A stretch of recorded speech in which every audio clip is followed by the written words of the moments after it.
one of the other games that's taking place on Friday. Okay.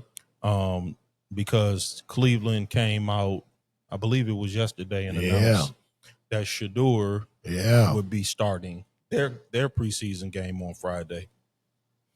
That was an interesting development, but apparently, you're not going to start Joe Flacco because apparently he's the starter, and Taylor Gabriel and Kenny Pickett are hurt, so they're not available.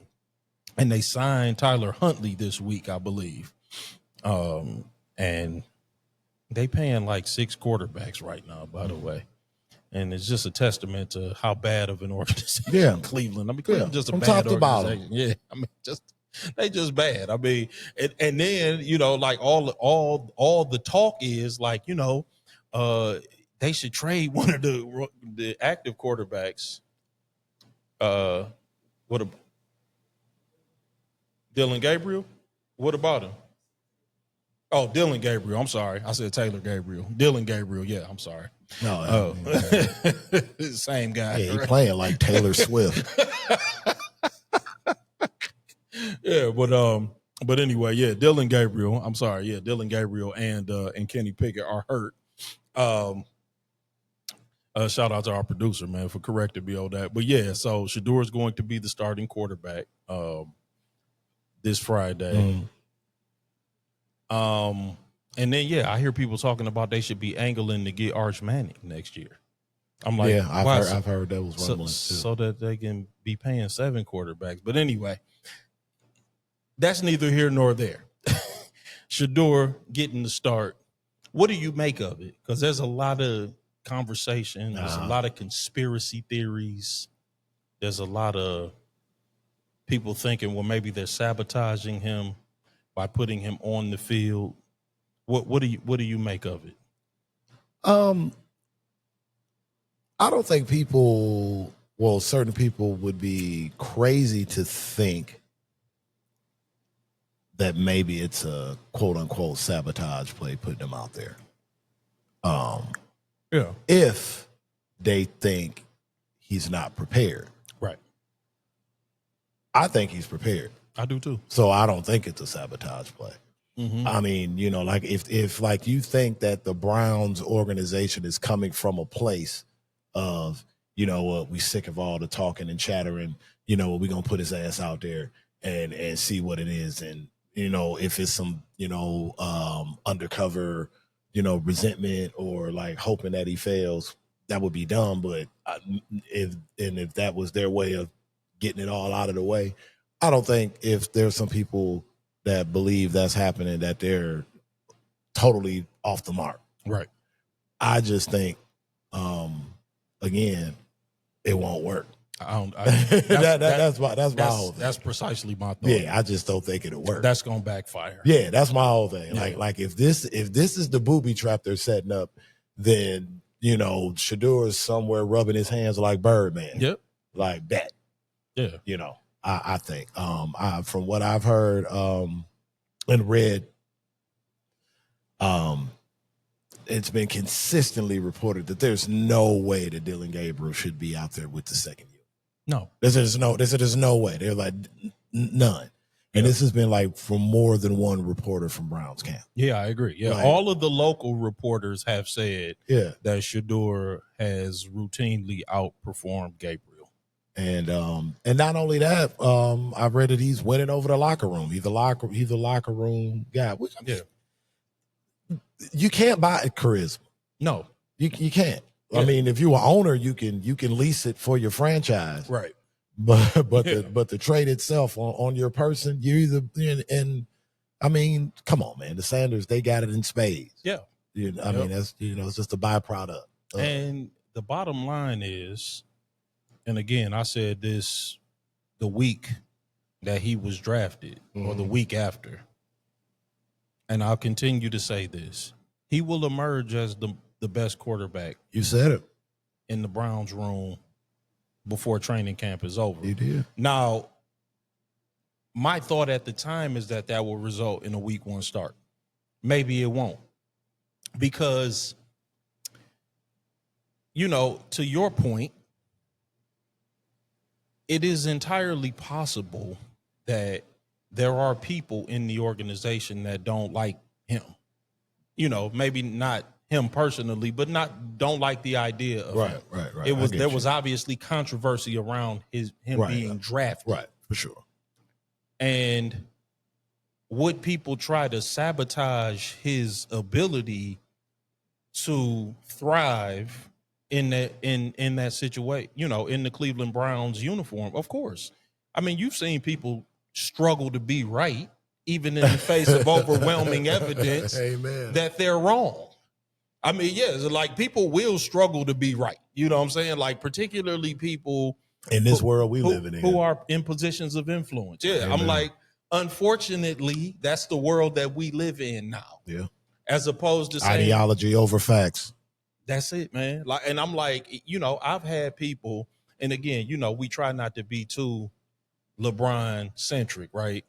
But even in the Jordan and LeBron debate, I'm like, listen, I'll take my feelings out of it. I'm like, here's the objective reasons that Jordan continues to come up number one on everybody's list. I'm like, listen, talking to a LeBron fan, even if all of your proselytizing could convert me, right? And I agreed with you, that's not going to change Bleacher Report's top 100 list that put him number one. I'm like, even if you could convert me, I'm like, I'm just telling you that here's the objective reasons that they feel like he had a shorter runway. He still leads him in many statistical categories by average, as well as advanced stats. He leads him in a number of accolades, and he had more championship success with a shorter runway.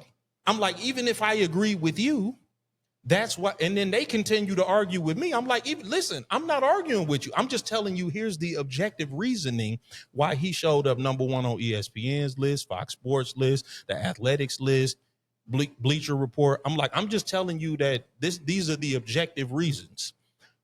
You can keep telling yourself that it's nostalgia or it's because people like his gym shoes. I'm like, but I'm just telling you that here's the objective reasoning. But they keep arguing with me like I can change Bleacher Report's top 100 list. And that's the same thing. It's like people struggling to be right. I'm like, I'm not your enemy, young blood. Convincing me is not going to change anybody's list.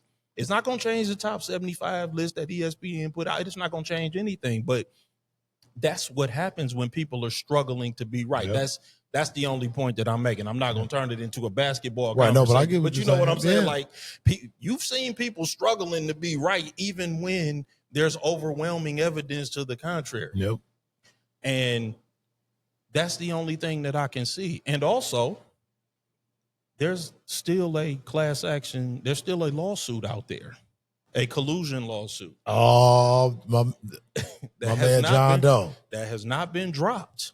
My man John Doe. And let's say, for example, Shedeur was to win the starting job and be a Rookie of the Year candidate. What do you think that does to that lawsuit? Oh, man. It bolsters that lawsuit. Then it's like, you definitely tampered with his draft stock.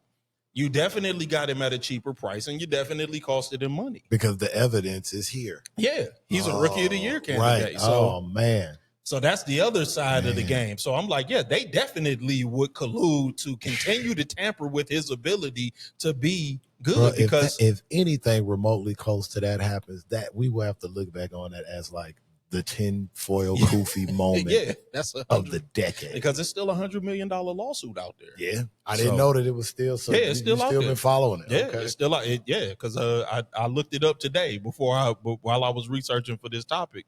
And they said, it's still pending. It's still out there. John Doe. Yeah, keep up the good fight, John. We with you, dog. So but that's obviously something that we're gonna keep our eye on. Man. So we're in agreement that Friday night Shedeur is showing up. Oh yeah, I think he's gonna show up and play great. Right. I just think we needed to just be clear for the folks. Like, we're in agreement that Friday night Shedeur Sanders is showing up and showing out. Yeah, I think he's gonna play great. I think that the only real way to sabotage him is to keep him off the field. There's no way to let him touch the playing surface and to sabotage him. Chubb playing Friday? Man, I don't think many of the number ones will be out there. Okay. Um, So he's playing with some ones and some twos. Right. I mean, Okay. you know, like when it's funny. They were like, I don't think many of the number one receivers for the Cleveland Browns will be out there on Friday. I'm like, number one because receivers. they all at the store right now. I'm like, number one receivers for the Cleveland Browns. Right. Who might they be? Who are these dudes? I'm like, yeah, I had to look it up. I'm like, okay, I said, I forgot they had Jerry Jeudy. Chubb in Houston. Yep, that's right. Yeah, Nick Chubb in Houston. Oh, that's right. They did. They traded him. Nick Chubb is in Houston. Yeah. So, yeah, man. So I'm like, I forgot they had Jerry Jeudy. Right. Yeah, they did trade Chubb. That's right. He got cleared, and then they cleared him out. Yep. So, man, yeah, I'm like, yeah, I don't know who else will be out on the field with him, but yeah, because this is his first time playing with the ones. Like period. Yeah, he's because when those stats came out from camp, some of the national reporters came out and said that he's playing against the backups. Yeah, they're quick to put that out there. But no, they said that he's played against the ones. Okay. He's played against the first unit defense. Okay. At least once. Okay. So it hasn't been against all backups. But okay. So yeah, I mean, we keeping an eye on that, man. We might go live, man. Y'all keep an eye on the TikTok account, man. We might go live, man, and Fancast. We gonna start doing that, man. We definitely gonna do that during the football season, man. So y'all keep a close eye on keep a close eye on our social media accounts.